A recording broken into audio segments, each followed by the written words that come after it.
एक बार की बात है। एक ज्ञानी संत सुबह सवेरे गंगा स्नान करके अपने घर लौट रहे थे। सामने से एक डोम आ रहा था। डोम उसे कहते हैं जो शमशान में दाह संस्कार के समय दाह संस्कार के कार्यों में मदद करता है। संत अपने ध्यान में मगन थे और डोम रात भर का थका हारा था। अचानक दोनों एक दूसरे से टकरा गए। जैसे ही दोनों टकराए, संत अचानक क्रोधित हो उठे और गुस्से में कहने लगे कि तूने मेरा धर्म भ्रष्ट कर दिया। मैं तेरे टकराने से अपवित्र हो गया।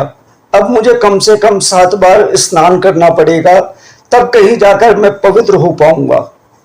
डोम सर झुकाकर चुपचाप सब कुछ सुनता रहा।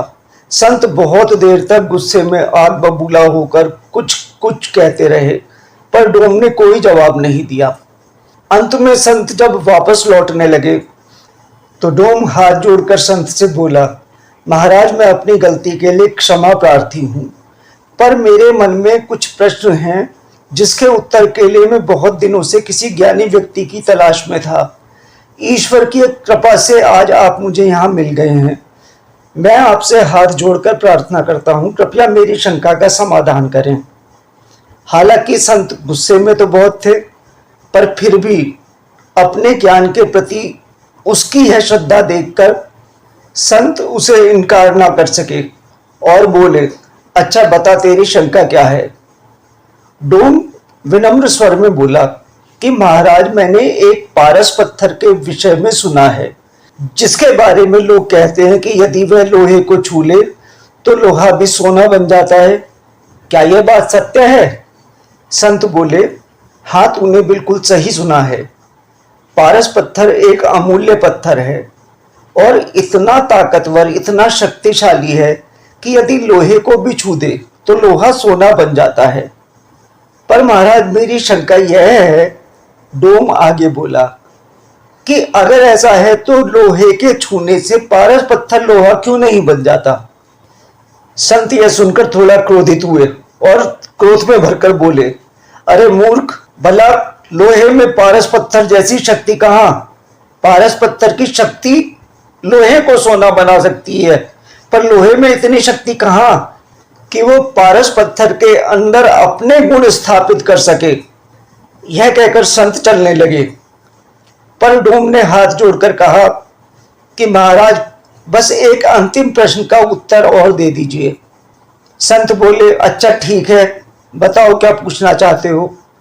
डोम ने कहा कि महाराज, यदि मेरे स्पर्श से आप अपवित्र हो सकते हैं तो आपके स्पर्श से मैं पवित्र क्यों नहीं हो सका?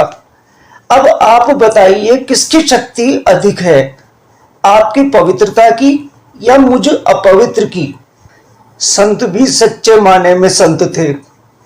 वे डोम की बात में छुपी हुई गहराई को समझ गए। उनकी आंखों से अनायास आंसू बहने लगे।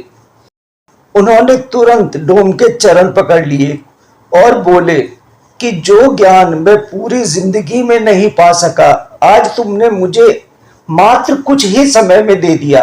आज के पश्चात तुम मेरे गुरु हो। यह कहकर संत ने अपना सर उसके चरणों में टिका दिया। धन्य है डोम जैसे वे मनुष्य जो अपने साधारण जीवन के भीतर ही ज्ञान का अथाह समुद्र छुपाए बैठे हैं, और साथ ही धन्य है वो संत जो अपने ज्ञान के अहम में नहीं रहते और सच्चे ज्ञान की प्राप्ति के लिए छोटे या बड़े किसी को भी अपने गुरु के रूप में बिना किसी भेदभाव के स्वीकार करने के लिए सहर्ष ही प्रस्तुत रहते हैं। एक अच्छा और सच्चा गुरु वही हो सकता है जो अपने ज्ञान के अहम में ना रहे और अपने आप को संपूर्ण ज्ञानी ना मानकर जीवन पर्यंत एक शिष्य की भांति सीखने के लिए उत्सुक रहे। ऐसे गुरु जानते हैं कि कोई भी ज्ञान अंतिम ज्ञान नहीं हो सकता। समय समय पर उसमें मॉडिफिकेशन या बदलाव की आवश्यकता होती है। अगर वे अपने ज्ञान को अंतिम ज्ञान मान लें तो ना स्वयं कुछ नया सीख सकेंगे और ना ही अपने शिष्यों को कोई संवर्धित यानी मॉडिफाइड ज्ञान दे पाएंगे। बस एक पुरानी लकीर है जिस पर चलते रहना होगा।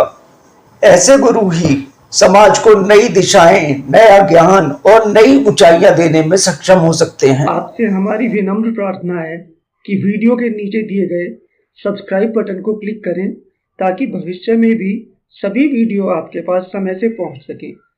जाते वक्त कृपया लाइक बटन को क्लिक अवश्य कर दें। आपका यह सहयोग निश्चय ही हमारे लिए उत्साहवर्धक होगा। आपका बहुत बहुत धन्यवाद।